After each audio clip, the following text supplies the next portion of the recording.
राष्ट्रवादी नेमकी कुणाची?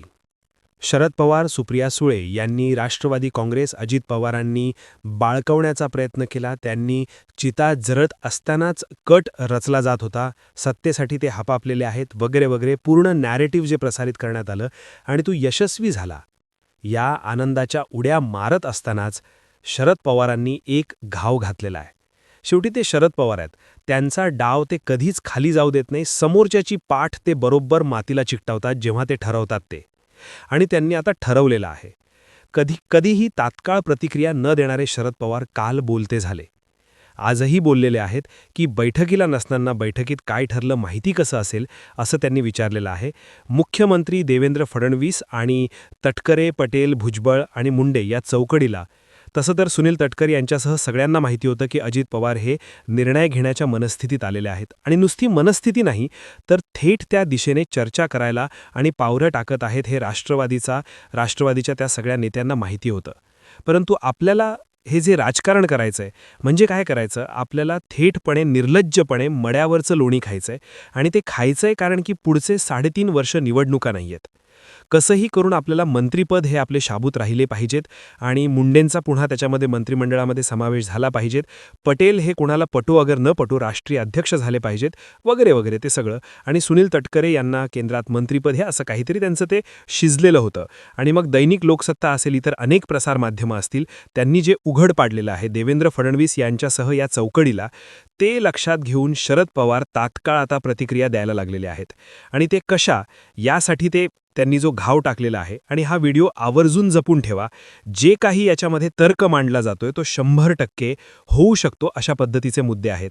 ते 3 मुद्दे आहेत. त्याआधी आपल्या प्रतिक्रिया बिनधास्तपणे नोंदवाव्या. तटस्थ भूमिकेतून स्वतंत्र पत्रकारिता म्हणून आपण सर्वसामान्यांच्या दृष्टिकोनातून चर्चा करत असतो. आपण शरद पवारांचं समर्थन करतोय असं अजिबात समजू नका. शरद पवार हे गेली 5-5.5 दशकं हे राजकारणामध्ये आहेत. ते राजकीय व्यवहार कसा करायचा हे त्यांना चांगल्या प्रकारे माहिती आहे. प्रश्न आहे विचारधारा युद्ध. आता जसं अजित पवार यांनी विचारांची तडजोड न करता महायुतीमध्ये सत्तेमध्ये जाणं पसंत केलं, त्यांना विकासाच्या दृष्टीने महत्त्व त्यांनी दिलं आणि जर लोकांची कामं करायची आहेत तर विरोधात राहण्यापेक्षा सत्तेमध्ये राहून अधिक काम जोमाने करता येतं या दृष्टीने ते भारतीय जनता पार्टीबरोबर गेले. आता हे जे मी म्हणतोय की घाव, आता तो असा आहे जे अजित पवारांना चांगलं माहिती होतं. अजित पवारांनी एक आपले काका म्हणून त्यांचं जे आदराचं स्थान आहे आणि ज्यांचं बोट धरून मी राजकारणात आलेलो आहे त्यांच्याप्रती असणारी आत्मीयता लक्षात घेऊन आणि पुढे राजकारणाचा जर विचार केला तर भारतीय जनता पार्टीने जाहीरच करून टाकलं होतं की आता कुबड्यांची आम्हाला गरज नाही. याचा अर्थ काय झाला की येणाऱ्या विधानसभेच्या निवडणुका, येणारी लोकसभेची निवडणूक जी 3-3.5 वर्षानंतर येणारी आहे ती आपल्याला एकट्याला लढायची आहे. आणि अशा परिस्थितीमध्ये ज्या वेळेला शरद पवार यांचं नाव वगळून किंवा शरद पवारांचा फोटो वगळून किंवा घड्याळ जे चिन्ह आहे हे लक्षात घ्या. हे मी का सांगतोय, सर्वोच्च न्यायालयामध्ये याचिका प्रलंबित आहे. ती याचिका म्हणजे हे जे पहिलं 3 मुद्दे जे सांगतात त्याच्यामध्ये एक कारण लक्षात घ्या की हे कारण असं आहे की सर्वोच्च न्यायालयामध्ये हे सगळं निवडणूक आयोगाने पक्षांतर्गत बहुमत वगैरे ते सगळं लक्षात घेऊन ते घड्याळ चिन्ह आणि पक्षाचं नाव हे अजित पवारांना त्यावेळेला दिलेलं आहे. आता ते देत असताना एक अट टाकलेली आहे की घड्याळ चिन्ह वापरा परंतु हे निकालाधीन आहे हे लक्षात ठेवा आणि शरद पवार यांचा तुम्ही फोटो वापरू शकत नाही हे देखील अधोरेखित केलेलं आहे. आता त्या याचिकेचा काय निकाल लागायचा तो लागेल आणि बहुतांश कायदेतज्ञ काय सांगतायत की 10 जून 1999 रोजी शरद पवार या नेत्याने जो पक्ष स्थापन केलेला आहे त्याची जी घटना आहे ती घटना आणि त्या सगळ्या गोष्टी लक्षात घेता त्या पक्षावर त्यांचाच एकाधिकार आहे असं कायदेतज्ञ सांगतायत. आता हे अजित पवारांना कळत नाही का? अजित पवारांना कळत होतंच. परंतु त्यांनी आपल्याला काही मुख्यमंत्री पदाचा ज्या वेळेला आपल्याला संधी आली त्यावेळेला आपल्याला याच काकांनी नाकारलेलं आहे हे देखील त्यांच्या मनामध्ये खंत होती. खंत ती राहिलेली आहे, त्यांनी बोलून देखील दाखवलेली आहे. दुसरीकडे जसं आत्मीयता व्यक्त करताना ते बोलून दाखवलेलं आहे आणि शरद पवार किती चुकलेले आहेतच. म्हणजे ज्या वेळेला काँग्रेस राष्ट्रवादीचं सरकार होतं आणि जास्त आमदार निवडून आलेले होते 2004 मध्ये, त्यावेळेला अजित पवार मुख्यमंत्री होऊ शकत होते परंतु ते झाले नाहीत. आता तो जो सल त्यांच्या मनामध्ये होता तोच तेवढा सोडला तर बाकी की त्यांनी शरद पवार हे आमचे त्या अर्थाने साहेब आहेत हे कधीही त्यांनी म्हणजे अमान्य केलं नाही, अगदी शेवटच्या श्वासापर्यंत. मग आता ह्या ज्या बैठकांचे व्हिडिओ आलेले आहेत ते मला आता म्यूट कडून आलेले आहेत. आता ज्या वेळेला 9 फेब्रुवारीला रोहित पवार पत्रकार परिषद घेऊन ते सगळं सांगणार आहेत अशी एक बातमी आलेली आहे. जयंत पाटील सांगतायत, शशिकांत शिंदे सांगतायत, सगळेजण सांगतायत की त्या बैठकीमध्ये काय झालं, म्हणजे मोडलेलं राष्ट्रवादी ज्यावेळेला जोडला जाईल आणि त्यावेळेला काय भूमिका असणार आहे, एनडीएमध्ये काय स्थान असणार आहे. जसं ते सुनील तटकरे मोठ्या ह्या आविर्भावामध्ये लगेच आज खुलासा करून त्यांनी एकदम जनतेला असं उपहासात्मक पद्धतीने की बघा एनडीए म्हणजे भारतीय जनता पार्टीच्या अधिपत्याखालचा राष्ट्रीय लोकशाही आघाडी हा पक्ष, त्याच्यानंतर इंडिया जो काँग्रेसचा वगैरे ते, आणि मग एक राष्ट्रवादी काँग्रेस इकडे आहे, एक राष्ट्रवादी काँग्रेस इकडे आहे, मग हे कोणती राष्ट्रवादी कोणत्या पक्षामध्ये सामील होणार आहे हे ठरलं पाहिजे वगैरे असं त्यांनी ते सांगितलं. आणि मग आम्ही कशाप्रकारे उत्तर देतो हे सांगितलं. खरं तर त्यांनी ते तसं उपहासात्मक बोलत असताना एक प्रकारे कबूल करून टाकलेलं आहे की अजित पवारांनी जयंत पाटील यांच्या ज्या 14-15 वेळेला बैठका झालेल्या आहेत, एका बैठका 2 बैठकांना मी अनेक बैठकांना उपस्थित होतो, हे इंटू ब्रॅकेट त्यांच्या मनामध्ये राजकारणामध्ये सगळेच मुखवटे असतात. म्हणजे कधी आपण खरं बोलायचंय, कधी खोटं बोलायचंय, काय या बोटावरची चुकी त्या बोटावर कशी न्यायची ही कला सगळ्यांना अवगत असते. सुनील तटकरे अपवाद कसे ठरतील. आता भारतीय जनता पार्टीच्या आपण अधीन गेलेलो आहोत. आपल्याला हे जे काही नॅरेटिव्ह आपण सेट केलं की सुप्रिया सुळे, शरद पवार हे अजित पवारांनी कष्टाने उभा केलेला पक्ष ते आता बाळकावतायत वगैरे वगैरे, ते सगळं अरे मुळात तुमच्यासह हा पक्ष कुणाचा आहे हे काही लोकांना सांगायची गरज आहे का? बरं, लोकांनी गेल्या 2-2.5-3 वर्षामध्ये पाहिलेलं आहे, चर्चा केलेली आहे, किती वेळेला अजित पवार शरद पवार एकत्र आलेले आहेत आणि हे दोघं एकच आहेत हे किती वेळेला लाखो कोट्यावधी लोक बोललेले आहेत. सगळे प्रसारमाध्यमांमध्ये आलेले, अनेक बैठकांमध्ये आलेले, अगदी 12 डिसेंबर वाढदिवस असेल वगैरे वगैरे किती घटना आहेत. अजित पवारांच्या सगळ्या अलीकडच्या काळामधल्या ज्या प्रसारमाध्यमांमधल्या ज्या सगळ्या मुलाखती आहेत त्याच्यामध्ये ते काय बोललेले आहेत, वेळोवेळी जाहीर भाषणामध्ये बोलले. तसेच पत्रकार ज्या वेळेला विचारायचे की तुम्ही एकत्र येणार तर ते म्हणायचे तुझ्या तोंडात साखर पडो. अनेक गोष्टी, अनेक व्हिडिओ आहेत, ते वेगळं सांगायची गरज नाही. मग हे सगळं असं असताना ज्या वेळेला अजित पवारांची आणि शरद पवारांची चांगल्या पद्धतीने राजकीयदृष्ट्या जुळलेली आहे आणि मग ती माहिती होती, परंतु आता आपण ऐन वेळेला हे भलतंच घडतंय, कारण भारतीय जनता पार्टी जे विस्तारवादी राजकारण करते आणि देशभर केलेलं आहे, म्हणजे काश्मीर ते कन्याकुमारी. आता तामिळनाडूमध्ये ज्या वेळेला जयललिता यांचा मृत्यू झाला, मग ते पलाणीस्वामी, अमुक स्वामी तमुक स्वामी त्या दोघांमध्ये लावून दिली. तसंच केलं. इकडे बिहारमध्ये रामविलास पासवान नंतर चिराग पासवान नंतर ते प्रजापती पासवान यांच्याबद्दल काय केलं, आणि इथं तर वेळच घालवला नाही. आणि उलट ते सगळं असं सांगण्यात आलं की बघा अमित शहा आले, येताना पक्षाचे अध्यक्ष नवीन ते नितीन नवीन त्यांना घेऊन आले, आणि मग ते स्वांतन केलं, त्यांना अभिवादन केलं, आणि तिथेच त्यांनी जाता जाता सांगून टाकलं की आता हे काय ते ताबडतोब सुनेत्रा वहिनींचा शपथविधी तो झाला पाहिजे आणि ते लवकर ते केलं पाहिजे, आणि ते काय ते नाही केलं तर काय होईल वगैरे असं त्या बातम्या पसरवण्यात आल्या. परंतु आता दुसरा मुद्दा आहे का? दुसरा मुद्दा हा आहे, शरद पवार बारामतीमधनं निघाले, ते मुंबईमध्ये पोचले, तेव्हा त्यावेळेला त्यांनी एका व्यक्तीची भेट घेतली. त्या व्यक्तीचं नाव आहे गौतम अदाणी. आता गौतम अदाणी पंतप्रधान नरेंद्र मोदी यांचे किती किती जवळचे मित्र आहेत हे काही सांगायची गरज नाही, आणि तसे ते शरद पवारांचे देखील मित्र आहेत.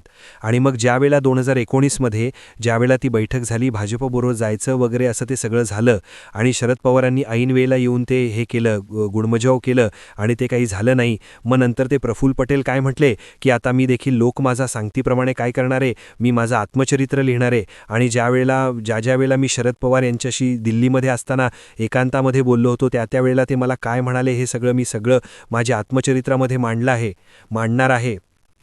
खरं तर प्रफुल्ल पटेल यांनी आत्मचरित्र आत्ता लिहायला घ्यायला काही हरकत नाही की त्यांनी काय केलेलं आहे हे. बारामतीला 28 जानेवारीला ज्यावेळेला अंत्यसंस्कार केले जात होते, त्याच्यानंतर दुसऱ्या दिवशी राख सावळली जात असं विसर्जन केलं जात होतं, त्यावेळेला आपण कुठल्या पद्धतीचं राजकारण केलेलं आहे, आणि दिल्लीपर्यंत आपण काय निरोप दिलेला आहे. त्या पियुष गोयल केंद्रीय मंत्री यांनी का सांगितलं की हे राष्ट्रीय अध्यक्ष प्रफुल्ल पटेल असं का उल्लेख केला, कारण तुम्ही तसं सगळं सेट केलेलं होतं. भले त्यांनी माघार घेतली वगैरे हा मुद्दा वेगळा, कारण ते उलटलं ते सगळं, आणि मग आता पुन्हा ते सगळं चाललेलं आहे. मग गौतम अदानी, अमित शहा यांना गौतम अदानीच्या माध्यमातून जर शरद पवारांनी असा राजकीय व्यवहार म्हणून ठीक आहे मवाळ इंडिया आघाडी वगैरे काय तुम्हाला ते कमकुवत करायचं आहे काय, आणि मी तरी तसा एप्रिल 2026मध्ये निवृत्त होणार आहे, आणि मग काय करायचं की ह्या लोकांनी सगळ्यांनी ठरवायचं. त्यांनी बघा इंडियन एक्सप्रेसच्या नीरजा चौधरी यांना एक मुलाखत दिली होती निवडणुकीच्या दरम्यान, आणि त्यांनी सांगितलं होतं त्यावेळेला की काय एकत्र यायचं की नाही हे खाली सगळ्यांनी बाकीच्यांनी ठरवायचं आहे. म्हणजे त्यांनी सगळा चेंडू जो हा सुप्रिया सुळे आणि ह्यांच्या कोर्टामध्ये तो टाकला आला. मग सुप्रिया सुळेंचं वागणं बघा. अगदी पार्थ पवार मुंडवा घोटाळा प्रकरणी ज्यावेळेला नाव आलं त्यावेळेला खासदार सुप्रिया सुळे यांनी पार्थ असं काही करेल असं काही मला वाटत नाही अशी दिलेली प्रतिक्रिया ही आता आठवून बघा. त्याच्यानंतर महानगरपालिका निवडणुका एकत्र लढवायच्या आहेत, पुणे पिंपरी चिंचवड, त्यासाठी जी पत्रकार परिषद झाली तर तिथे सुप्रिया सुळे अजित पवारांबरोबर बसले, ते संबोधित करण्यासाठी बसल्या पत्रकारांना. हे सगळं झालेलं आहे आणि मग आता हे सगळं जे कौटुंबिक नातं आहे हे राजकीय नातं आहे आणि जो मोडलेला राष्ट्रवादी आहे तो जर जोडण्याचा प्रयत्न शरद पवार करत असतील आणि अजित पवारांना ते का नको होतं, त्यांना ते पाहिजे होतं आणि त्यासाठी ते सगळं करत होते, हे लक्षात घ्या. हे 3 अतिशय महत्त्वाचे मुद्दे. नंबर 1, सर्वोच्च न्यायालयाचा निकाल काय लागू होऊ शकतो ते. दुसरा, गौतम अदानींच्या संदर्भात ते शरद पवार निर्णय घेऊ शकतात. आणि तिसरं, पवार कुटुंब कितीही बाहेर काही राजकारण होत असेल, अमुक असेल, ते ज्यावेळेला कौटुंबिक असता संबंध, ते लग्न समारंभ असो, दिवाळी समारंभ असो, वाढदिवस असो, आणि आता तर अशी जी सगळी महाराष्ट्राच्या मनावर भरून न निघणारी म्हणजे एवढी मोठी जी हानी झालेली आहे आणि पवार कुटुंबाचं जे काही नुकसान झालेलं आहे अजितदादा पवार यांच्या जाण्यामुळे, त्यावेळेला ते एकत्र राहणार नाही का? ते एकत्र राहणारच ना. आता पार्थ पवार हे अगदी शपथविधीला नको आहेत. आम्हाला भारतीय जनता पार्टीच्या नेत्यांनी राष्ट्रवादी काँग्रेसच्या नेत्यांना सांगितलं. का सांगितलं? कारण की मुरलीधर मोहोळ यांनी अजित पवार यांच्याशी आपल्याला पुण्यामध्ये लढत द्यायची आहे. मग मुंडवा घोटाळा प्रकरणीचं याच्यावर सगळं जे काही झालेलं आहे त्याचा फटका आपल्याला बसू शकतो. अजित पवार फटके तोंडाचे काही बोलतील, ते त्या भीतीले काय केलं त्यांनी, मुंडवा घोटाळा प्रकरण काढलं आणि ते सगळे कागदपत्र आहे ते पुरवले. त्याच्यामध्ये आम्ही पण बोललो जे अजित पवारांना आवडलं नव्हतं आणि म्हणून ते म्हणाले होते की भारतीय जनता पार्टीच्या भ्रष्टाचाराची फाईल माझ्याकडे आहे. मग त्यांनी एक उदाहरण दिलं, पुरंदर उपसा जलसिंचन योजना जी मुळात 220 कोटी रुपयांची होती ती केली 310 कोटी रुपयांची. आणि मग ती जी फाईल आहे ते जाहीरपणे बोलले. आणि 70,000 कोटी रुपयांचा सिंचन घोटाळ्याचा काय तुम्ही आरोप करता? तुम्ही तर मला सत्यबरोबर ठेवलेलं आहे, हे लोकांनी समजून घ्यावं असं ते अजित पवार बोललेले आहेत. मग आता ह्याचं राजकारण म्हणजे संजय राऊत तासा बोलले की ते तसं काही झालेलं आहे का?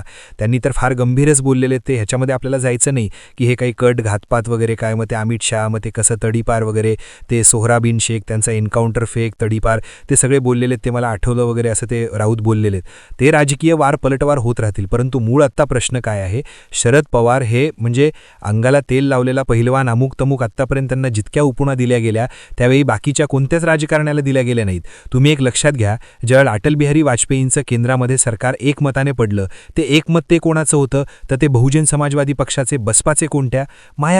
मायावतींच्या कानामध्ये जाऊन शरद पवार बोलले होते की बघा तुम्हाला उत्तर प्रदेश आहे, पुढे अमुक अमुक असणार आहे, तुम्ही त्याचा सगळा विचार करा. आणि ते झालं, ते सरकार कोसळलं, तर ते हे शरद पवार आहेत. त्याच्यामुळे असं समजू नका की त्यांचे महाराष्ट्रात 10च आमदार आहेत, आता इकडे ते वरचे 8 खासदार, मग आता ते काही संपलेलं आहे, त्यांचं वय झालेलं आहे, अमुक झालेलं आहे, असं समजू नका. हे जे नॅरेटिव्ह पसरवलं गेलेलं आहे की हे बळकवण्याचा डाव, अरे ते बळकवणार त्यांचाच पक्ष आहे ना तो, आणि ते बळकवण्याचा प्रश्नच नाही ना. आणि अशा वेळेला सुनेत्रा वहिनींवर ते अन्याय कसा करतील? जर अजित पवारांवर ते तडजोड करून एकत्र येणार होते आहेत तेच त्या पक्षाचे, तर सुनेत्रा वहिनींना उपमुख्यमंत्री करणार नव्हते का? करणारच होते ते. पण ही जी घाई केली गेलेली आहे. आणि मग उदाहरण देताना काय, पंतप्रधान पद ते कसे झाले, राजीव गांधी म्हणजे कधी इंदिरा गांधींची हत्या झाली 3 तासात कसं गेलं वगैरे वगैरे, ते सगळं ते मुलामा दिला जातो. आपल्या चुकीला आपला कट झाकून ठेवला जातो. हे बघा, एक लक्षात घ्या, शीर्षस्थ नेतृत्व नेहमी शीर्षस्थ असतं. म्हणजे गल्लीतले कार्यकर्ते, वॉर्डातले कार्यकर्ते एकमेकांचे डोके फोडतील, काय ते करतील.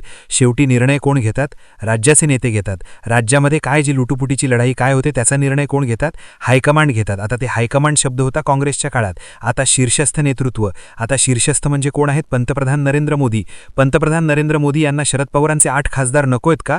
आणि त्याच्यामध्ये पुन्हा +1 सुनील तटकरे यांचा जोड दिला तर 9 खासदार होतील. तर हे नको होतं का? किंवा नको आहे का? आता त्यांना अजून 3-3.5 वर्ष करायचे, ते कुबड्यांवरच आहे ते चंद्रबाबू नायडू, नितीश कुमारच्या. आणि मग त्याच्यानंतर हे 9 खासदारांचा जोड मिळाला तर अजून चांगलं होणार आहे. आणि मग ते काय करतील? हे देवेंद्र फडणवीसांना सांगतील की तुम्ही जे आता हे सगळे जे केस आहे केलं तुमचं करून, आता हे आपल्याला असं करायचं आहे, विषय मिटला, विषय संपला, हे असं होऊ शकतं. आणि मग आता बघा की आम्ही ते शरद पवार एनडीएमध्ये आलेच पाहिजे, त्यांचा पाठिंबा आहे म्हणून आम्ही हे सगळं असं केलं, असं जर उद्या चालून म्हटले तर यांच्यासारखे म्हणजे करंटे राजकारणी कोणीच नाही.